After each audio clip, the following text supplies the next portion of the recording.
Polling വളരെ കനത്ത രീതിയിൽ തന്നെ പുരോഗമിക്കുന്നുവെന്നാണ് നമ്മൾ മനസ്സിലാക്കുന്നത്.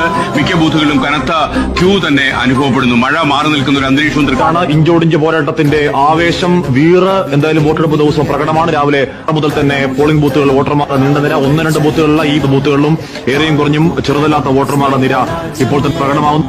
ചെറിയ പോളിംഗ് ശതമാനമേ അല്ല. മണ്ഡലത്തിൽ 2 മണിക്കൂർ കഴിയുന്നതേ ഉള്ളൂ. കനത്ത പോളിംഗിന് പോകുന്നു. തെരഞ്ഞെടുപ്പിന്റെ ജനവിധി നാളെ അറിയാം. നാളെ രാവിലെ 8 മുതൽ വോട്ടെണ്ണൽ തുടങ്ങുന്നത്. ആദ്യ ഫലസൂചനകൾ 8:30 അറിയാനാകും. ലീഡ് നില രാവിലെ 8 മുതൽ. തെരഞ്ഞെടുപ്പ് ഫലം അറിയാനായി വിപുലമായ സംവിധാനങ്ങളും തെരഞ്ഞെടുപ്പ് കമ്മീഷൻ സജ്ജീകരിച്ചിട്ടുണ്ട്. വോട്ടെണ്ണൽ 8 മണിയോടെ തുടങ്ങും.